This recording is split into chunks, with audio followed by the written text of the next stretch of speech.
Alerte, alerte. Olivier Kamitatou rejoint officiellement les M23 AFC. Joseph Kabila en clandestin à Goma. Le ciel noir chez les M23 AFC. Ni Nezali Kolekana. Mbote bandeko ba Congolais de partout. Oyo bozali ko na biso na Congo Flash, chaîne Nabino, chaîne Nabiso. Voilà ton conseil na bino de bandeko, aimez notre émission, partagez parce que awa toko solo là. Nabino elongo makambo ezali kolekana. Na mboka Congo, mboka Nabino, mboka Nabiso. Nini ezali kolekana? Bandeko, non, tokolobela na kacha émission. Pourquoi Olivier Kamitatou a commis que c'est officialisé dans M23 AFC et il annonce na bamaloba na ye que a comme mboka Congo na fédéralisme. Toko solo na kacha émission pe tokoloba toko traiter pour que to étudier to yeba. Pourquoi Olivier Kamitatou vient avec l'histoire du fédéralisme en ce temps ici, au Tozali, la guerre, Naba Rwandais, et surtout, ils occupent une partie de l'Est de notre pays. Toko solo longo bande koba congolais de partout. Toko solo appelle Isusu. Pourquoi les M23 na document na bango ba uti kokoma? Va attaquer Samedi DRC dans Monisco. Et ils ont utilisé les termes tels que immédiat. Pourquoi utiliser le terme immédiat? Nous allons aborder cela dans 4 émissions. Toko solo la bande koba congolais pour que tout ensemble toye ba la situation Yamboka Congo en ce moment. Mais tous allez commis tout na sisi ba question pour toko solo la ngo na kacha émission parce que bande koba na mboka ebele de partout ba benga kibiso pour na koyeba est-ce que makambu ya Qatar et suki wapi to mona ki le président Tshisekedi akendaki Paul Kagame pe azalaki kuna ba M23 bazalaki ba konzi na biso pe ya renseignement militaire ba kendaki et le M23 bazalaki kuna. Mais la suite à Qatar, ils allaient ndengeni. Toko abonda on a kacha émission et toko solo la susu. Ndenge on a arrêté Fulgence Mouteba. La met dans les sacs. Hey. Maintenant quelle suite pour les CC5 alors que bah, c'est discrédité Bangomoko. En allant solliciter les moyens et pas à Paul Kagame et tous les ennemis du Congo. Parce qu'il faut noter, il y a le Kenya, il y a aussi l'Ouganda. Quelle suite pour les CC5? Toko solo mona kacha émission bandeko ba congolais, toko solo appelle Isusu. Le wazalendo bana moka Congo. Rassure-t-il? Est-ce que les Ouazalendo peuvent surprendre jusqu'au point de cause à la ville de Bukavu? Voilà bandeko toko talisa toko solo makamwana bana boka Congo o ezali mboka na bino mboka na biso toye awa pour vous informer pour que boko katokoka ensemble kolanda la situation sécuritaire ndenge boye bisaka biso de temps en temps partout tokendaka andeko ndeko muloto yebisa biso nanu tokobi wapi sikolo makambo za ndenini. Voilà bandeko ba congolais tangu nyonso bobengaka biso awa koyeba place mboka ezali. D'abord pour votre information, je vous informe que na mokolo ya lobby il y a eu élection à nouveau médiateur na Congo ya Fort Nyansimbwe et ya Dema oyo baponaki pour que a succédé na Joao Lorenzo. Mais kasi bandeko ba congolais malgré les choix il y a fort Nyansi Boué et il y a Dema. La RDC ne fait pas confiance na Katia Makamboa na Bandekoba na Mboka Congo. Pourquoi nous le disons? Parce que la RDC déjà avec Joao Lorenzo Makambounion c'est qui n'a mis ça Bandeko. Parce que toutes les étapes ont été suivies. C'est Paul Kagame qui a piétiné le processus de paix de Luanda et de Nairobi. Mais une chose est sûre et vraie. Les Alini Nibandeko, lors de la remise et reprise entre le président Joao Lorenzo et Fort Nyansigwe et Yandema, ils ont pris tous les documents, toutes les étapes, il y a processus. Otokobenga ya Luanda, Naya, Nairobi, Bachakiango na Mesa, pour que Bapesa na Fort Nyansigwe et Yandema. Bandeko na Mboka Congo, cela nous pousse directement tolobe na makambo Qatar parce que makambo lekana ki na Qatar ya ngonde eye kozonga na terrain bitumbo moni ya ba wazalendo ya ngonde eye kobota le communiqué ya ba M23 c'est la fin makambo lekana ki na Qatar nde boti nyonso wana. Qu'est-ce qui s'est passé na Qatar? D'abord bandeko na Mboka Congo, vous devez savoir que le président Tshisekedi lors de son rencontre avec Paul Kagame, Tango Sololaki, vous allez voir que le président Tshisekedi avait donné ses conditions. Et conditions à président Tshisekedi Zalaki, le respect strictement. Il y a résolution 2773. Tolinga kako rappelé bandeko ba congolais parce que Bamissou Souma région de Bisso en ce moment na chaîne na Bisso yo pour que baye bake que dit la résolution 2773 dans Lombangu.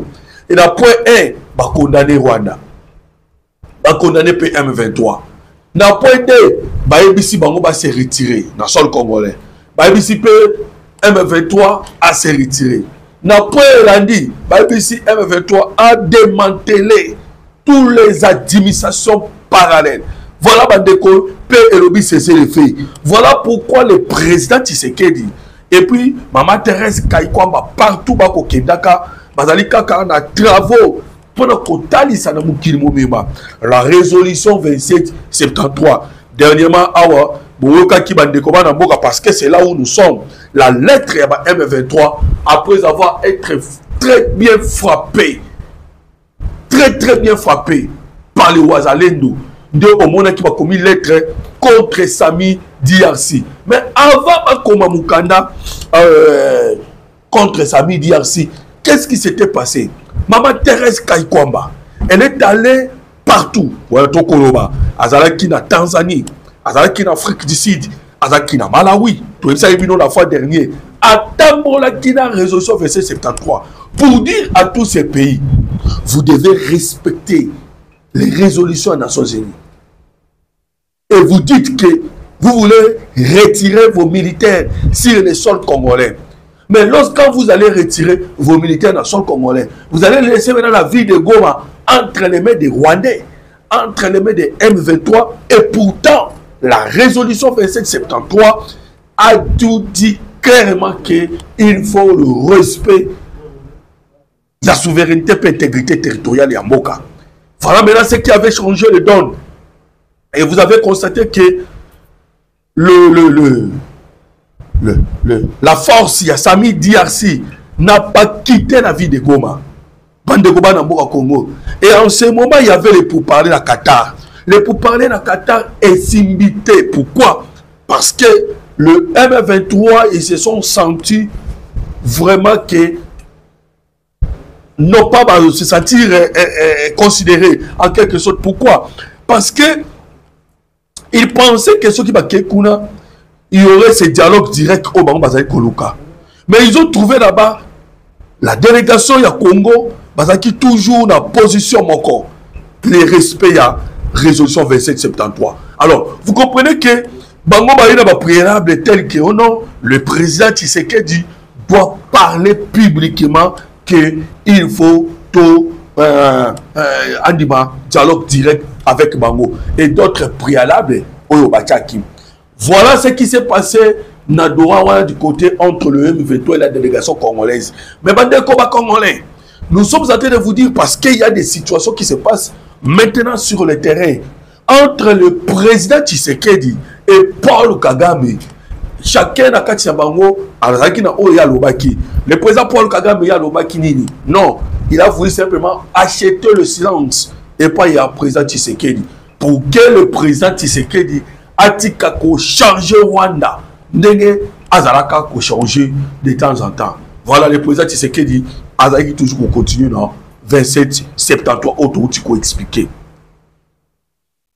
Alors, na système ya Paul Kagame oyo boyebi ba deko ba congolais. Talk and fight. Comme nous venons de négocier ou dialoguer, c'est ça talk en anglais. Nous devons maintenant rentrer dans fight qui est maintenant le combat. Voilà toujours jusqu'au sur le terrain. Nous devons constater maintenant il y a eu le combat. Mais des combats de Boudami, Nord Kivu et Sud Kivu. Nord Kivu Tokobanda, dans la ville de Goma, là où on parle de l'arrivée en clandestin de Joseph Kabila, nous toucherons cela après. Mais dans Goma, oh, les Kanaki Bande Congolais, les alliés, scénario, les alliés du théâtre. Pourquoi Togoba du théâtre? Le M23, Boutou Mobimba, vendredi, ça c'est petit papa, Boutou Mobimba. Mais, arrivé le matin, nous avons constaté depuis la nuit, basali décommuniqué na Boutou Moko, na Tongo Moko.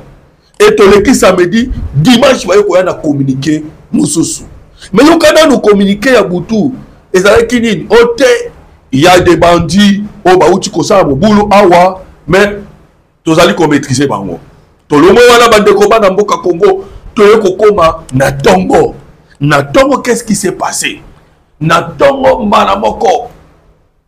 Tout le monde a bango, kobima au nom, ils allaient ba Wazalendo, ba FRDC, na ba FDLR.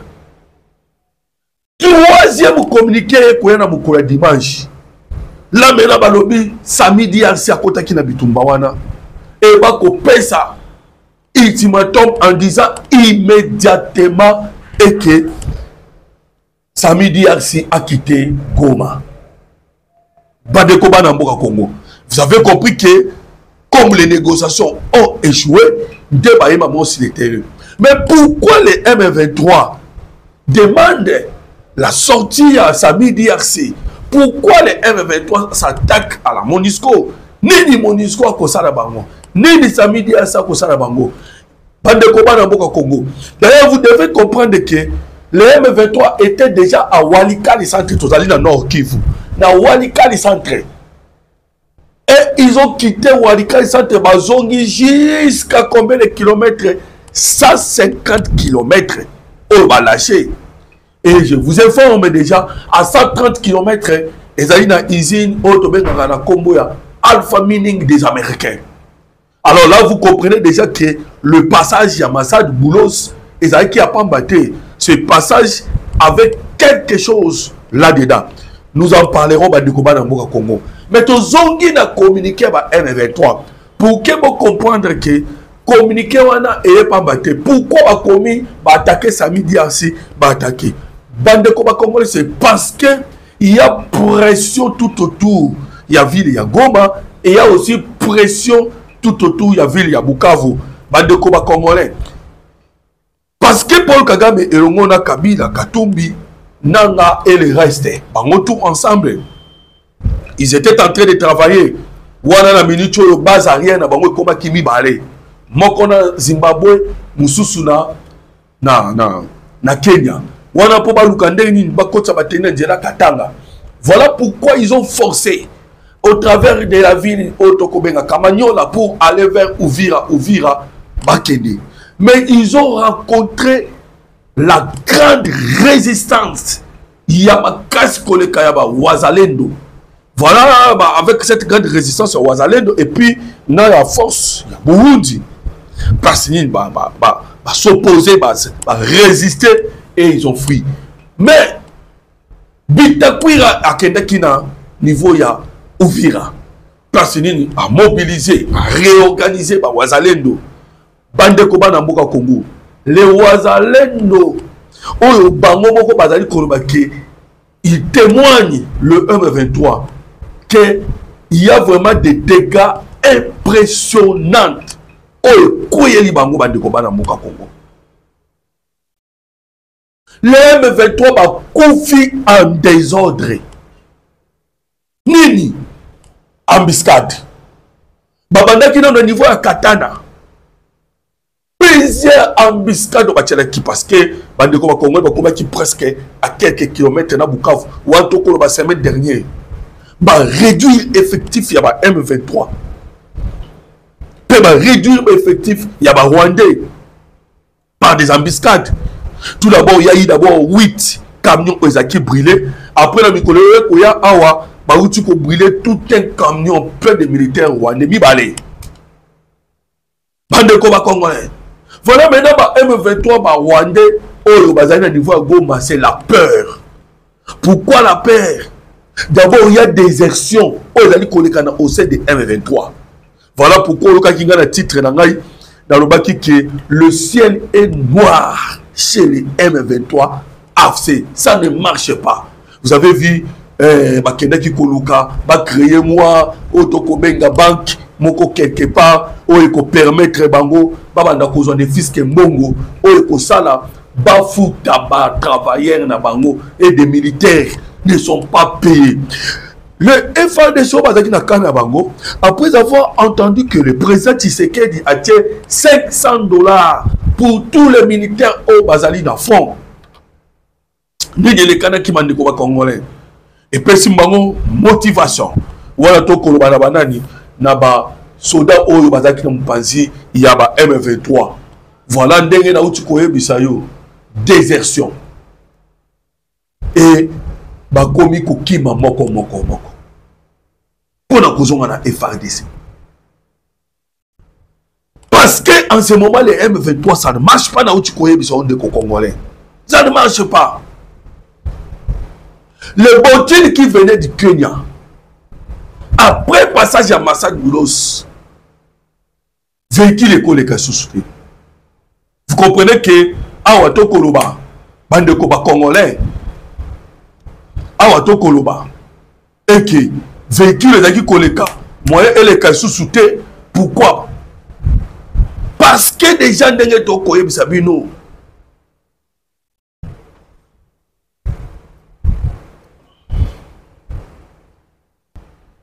Vous comprenez qu'ils sont en difficulté. Très en difficulté par des combats congolais. Encerclés par les Ouazalendo. Voilà ton Koloba. Ndenge na baki ne bande l'émission.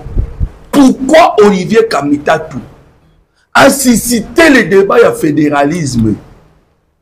C'est parce que Bazali Kokokate abandonné de laisser Paul Kagame Yemokutu a Ouchi Kolobaba go to hell, go to hell, go to hell. Allez au diable, allez au diable. Pourquoi Paul Kagame a-t-il utilisé tous ces mots-là? S'il était en position de force. Paul Kagame n'est pas en position de force. Voilà pourquoi il utilise n'importe quoi. L'inflation au niveau du Rwanda. Tant que le président Tshisekedi est stratège. Bandeko, laissez-moi ouvrir une parenthèse pour Sabino. Les grands projets, méga projets. Il y a pas un profond de banana. On a qui la ligne rouge des Occidentaux. Ou en tout cas la France. Non, Bino RDC, vous avez beaucoup de richesses. Beaucoup qui jamais, il y a pour un autre profond de banane à Bandeko.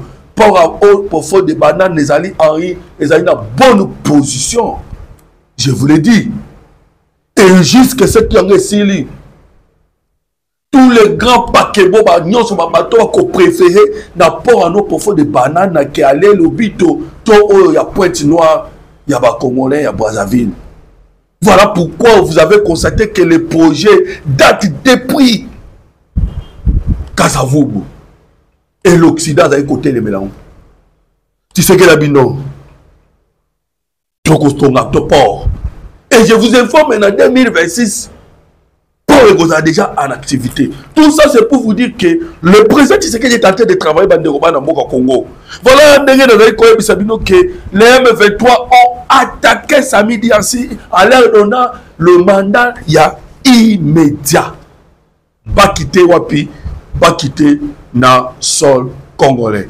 Wana posa na bango zanine, ezaki Samedi ainsi et Monisco, ba Kenedira ya Rwanda. Mais je vous rappelle, dans le conseil des ministres, les Kanaki, la Russie était en colère. Koyoka, Olivier Ndourungire et le ministre des Affaires étrangères de Rwanda, qu'on pèse un ultimatum, qu'on va contre, qu'on acquiser la MONUSCO, on a une mission des Nations Unies au Congo, d'être en collaboration avec le FDLR. Cela veut susciter la colère des États-Unis d'Amérique. Il y a Grande-Bretagne, il y a Russie et d'autres pays au Badari Kiwana. Jusqu'à demander quel est le statut de M23. Voilà que M23 statut na yebanité mais Azali Koloba AFC plutôt Samedi Arsin na MONUSCO ba ko attaquer. Mais bandeko ba congolais MONUSCO na Samedi Arsin vont rester là. Parce que bandeko na kata Samedi Arsin devait savoir qu'il y a plus de 3000 militaires congolais. Auto bengi na Congo yaba aigle. Maintenant ba na mboka Congo. Naïbsa Kibinoke, le Wazalendo,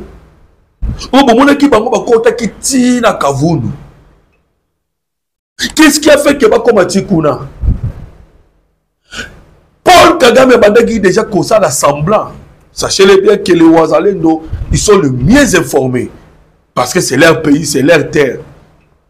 Ils ont des amis au Rwanda. Ils ont des frères partout. Il savait bien que Paul Kagame avait commencé à faire sortir ses militaires, toujours en clandestin, pour laisser la passe à Joseph Kabila.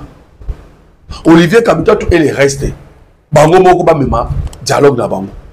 Pourquoi? Parce que vous avez vu que après le passage à massacre de Boulos, na niveau ya Ouganda, Moana Museveni a même témoigné, disant que mon père m'a interdit et Donald Trump m'a interdit. Il y a plutôt qu'il y a un niveau ya Kisangani. Bandeko ba na mboka Congo. Vous comprenez maintenant que le M23 sans les Rwanda basé de l'autre côté. Regardez les avancées significatives que nous avons constatées au travers Yabanan, au travers Yaba Wazalendo et les dégâts qu'on va commettre envers l'armée rwandaise, Naba Otoko Baba M23 AFC. Et à Kachabitumba, parce qu'ils ont avancé jusqu'à Kavumu. C'est là où nous avons maintenant constaté qu'il y a eu quoi? Il y a eu 5 bateaux pleins avec des militaires rwandais et quelques matériels pour venir renforcer AFC M23 Bazalaki. Bande Koba na Mboka Congo, vous comprenez maintenant que Makambouana c'est Salamaki parce qu'ils ont été sous pression, ya Bandeko, Bawazaledo. Donc pour nous, les Qatar, parce que les Amoko Makam Tozaki Kodeko, Kolobela. Les Kambotali Qatar, Qatar, de Kibino. Aujourd'hui Qatar, aujourd'hui SSC5 parce qu'on va en parler. Aujourd'hui EAC Sadek, que ce sont des distractions. Les Américains de la guerre. Voilà, toujours Tolobaka. Nzete Oyo Paul Kagame Amataki. Et Zalika quand même Nzete Oyo Kokita. Amataki na Nzete Aba anglo-saxon. Oyo, Américain en tête. Oyo Bazaki ko soutenir, mais c'est Kagame. Et tant que Tokoloba Lelo Oyo, Bazali Kokita Kaka toujours la même Nzete. Yaba anglo-saxon. Hey. Voilà la situation à Paul Kagame Toko dans le moment où à Kokita, les sanctions qui pèsent sur lui. Voilà le Qatar là, ça n'a rien à voir. Il y a une médiation en coulisses et en secret. Il y a États-Unis d'Amérique. Voilà un des trucs que Sabino Bandeko Congolais, Tala Sikoyo. Tant que ça qui bino que SSC5 ne travaille pas pour le Congo. Tala le SSC5 Sikoyo. Va se retrouver va se retrouver na makambu o États-Unis au biso ba ke jambon pas Rwanda et pas Paul Kagame bake ko Zombongo et pas ya Yoweri Museveni bake Zombongo et pas William Ruto na yebi ke ko tuna nga yike o ezali ba accusation gratuite place ni yo monaki SSC5 bazumbongo bande ko ba congolais les hôtels bango balobi ils ont été pris en charge par les hôtels oyo ba kota ki lik 16 a wana figence mute ba mta koloba mais ba hôtel wana ba futaka mbongo c'est toujours financement mais financement oyo ezaki en espèce, mais allez financement. Voilà pourquoi ils ont bénéficié de l'argent. Cet argent qu'ils ont bénéficié, bah bénéficier on a moyen ya logement, na moyen ya moi café, moi colia, au besoin qui transport et tout ça. C'était de l'argent qui na maboko, ya ba o ba yamba ki bango entre autres Paul Kagame, Museveni, William Ruto, des ennemis à Congo. Voilà, maintenant, il n'y a plus de crédibilité dans le pacte social na bango. Bandeko, toyo sakabino mikolonio soki. Tangu RDC Zalaka EIC, il y avait 3 administrations. Voilà pourquoi comment on a mboka oyo ba ko komisa ko mboka ya ba multinationaux parce que na 3 administrations. Tu as une administration coloniale. Tu as une administration autokobenga catholique.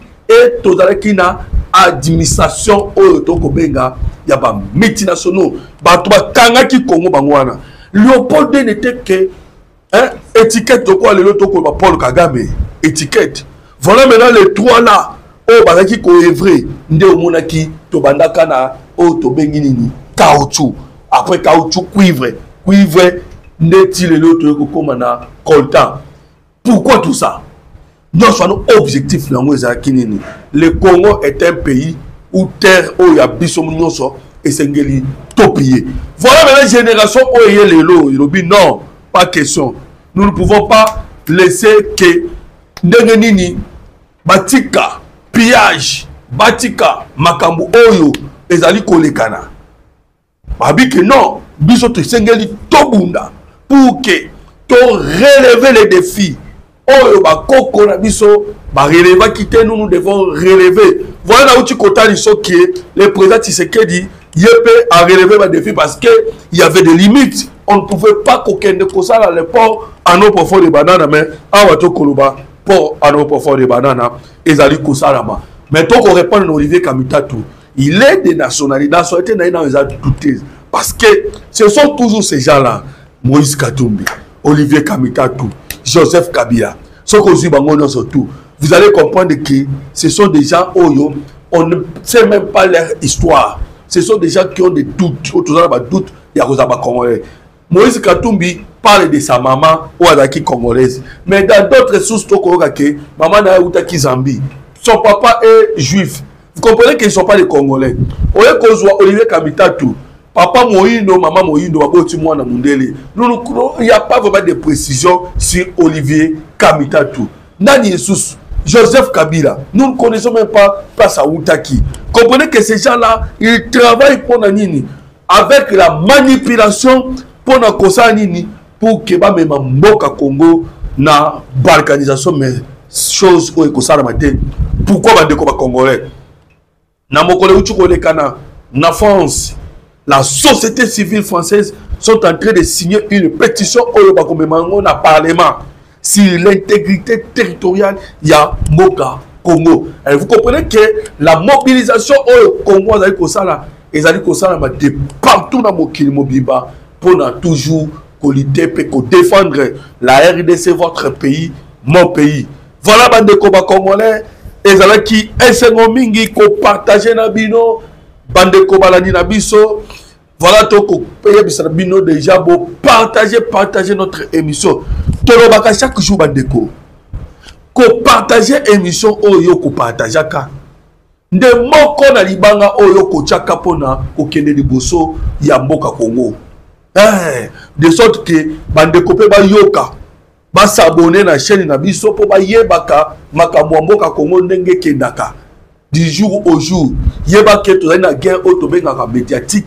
Voilà dans la guerre médiatique, on a besoin des gens parce que tu partager ma caméra pour le pays. Voilà, Bandeko, mon numéro de téléphone, c'est plus 243 89 40 330 80. Plus 243 89 40 330 80. Aimez notre émission et partagez. Merci, que Dieu vous bénisse.